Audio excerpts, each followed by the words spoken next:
સ્થાનિક સ્વરાજ્યની ચૂંટણી પહેલાં આમ આદમી પાર્ટીને નર્મદા જિલ્લામાં મોટો ફટકો પડ્યો છે। થોડા દિવસ પહેલાં ધારાસભ્ય ચૈતર વસાવાના નજીકના ગણાતા લોકો દ્વારા રાજીનામું આપી દેવામાં આવ્યું ને વાત અહીંયાથી નથી અટકતી, પરંતુ આ નારાજ લોકોએ ભારતીય જનતા પાર્ટીના ઉમેદવારોને સમર્થન આપવાની સીધી જાહેરાત કરી છે ને ભાજપ માટે કામ કરવાની વાત કરી છે, જેના જ કારણે ધારાસભ્ય ચૈતર વસાવાની મુશ્કેલીઓ વધી શકે છે, કેમ કે તેમના જ ગઢમાં તેમની સાથે રહેનાર લોકોએ હવે બગાવત કરતા મામલો ગરમાયો છે। શું સમગ્ર મામલો છે, વિગતે વાત કરીએ। વૈષ્ણવજન તો તેને કહીએ જે પીડ પરાઈ જાનાને રે। નમસ્કાર દર્શક મિત્રો, નવજીવન ન્યૂઝમાં આપનું સ્વાગત છે। હું છું ફૈઝાન।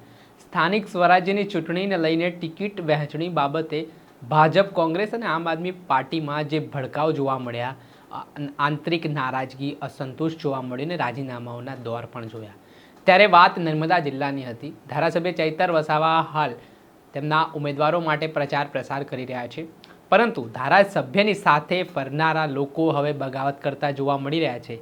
આમ આદમી પાર્ટીના નેતા જગદીશ વસાવાને સાથે તેમના જે મિત્રો હતા, સાથી સંગઠનના લોકો હતા, તેમના દ્વારા એકાએક આમ આદમી પાર્ટીમાંથી રાજીનામું આપી દેવામાં આવ્યું।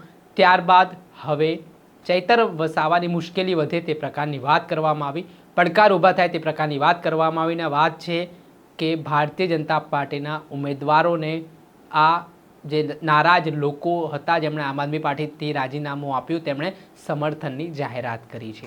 પહેલાં સાંભળો જગદીશ વસાવાને। આજે અમારા આગેવાન જગદીશભાઈ ને ધમાભાઈ આમ આદમી પાર્ટીમાંથી રાજીનામું આપેલ છે, તો એમના હાથે અમે ભેગા થયા છે ને હવે જગદીશભાઈ જે ડિસિઝન લેશે તે અમે સ્વીકારશું। તે રીતે આ જગદીશભાઈ કંઈક કહેશે આપણને દે। સૌને જય આદિવાસી, જય જોહાર। ટૂંક સમય પહેલાં જ અમે આમ આદમી પાર્ટીમાંથી રાજીનામું આપેલ છે। મારી જોડે અહીં ઉપસ્થિત ધમાભાઈ છે, અનિલભાઈ છે, શિવરામભાઈ કોયલીઓથી પણ ઉપસ્થિત છે। નિવાલદાના તમામ યુવાઓ સાથે ચર્ચા વિચારણા કરી, બીજા આગેવાનો સાથે પણ ચર્ચા વિચારણા કરી છે, જે સમાજનું પ્રતિનિધિ કરે છે એવા લોકો જોડે પણ ચર્ચાઓ કરી અને ઘણા બધા વિચાર વિમર્શ કર્યા બાદ અમે નક્કી કર્યું છે કે જે પણ હમણાં સ્થાનિક સ્વરાજ્યની ચૂંટણીઓ ચાલી રહી છે એમાં અમે ભારતીય જનતા પાર્ટીના જે પણ નર્મદા જિલ્લાના ઉમેદવારો છે, જે કંઈ તાલુકાના છે, જિલ્લાના ઉમેદવારો છે, નગરપાલિકાના ઉમેદવારો છે, એમાં અમારું સંગઠન એમને ખુલ્લું સમર્થન આજથી આપી રહ્યા છે। આપણે સાંભળ્યા હતા જગદીશ વસાવા, જે ચૈતર વસાવાના નજીકના માણસ માનવામાં આવતા હતા। ચૈતર વસાવા સાથે દરેક આંદોલન રેલીઓમાં જોવા મળતા હતા, પરંતુ ક્યાંક ને ક્યાંક ટિકિટ વહેંચણીમાં અસંતોષ જોવા મળ્યો ને આ વખતે તેમને મોકો ન મળતા તેમણે પક્ષ સામે નારાજગી દર્શાવી અને ત્યારબાદ હવે ભાજપ માટે તેમણે કામ કરવાની વાત કરી છે, જેના જ કારણે હવે નર્મદા જિલ્લાનો જંગ ખૂબ જ રસપ્રદ બન્યો છે।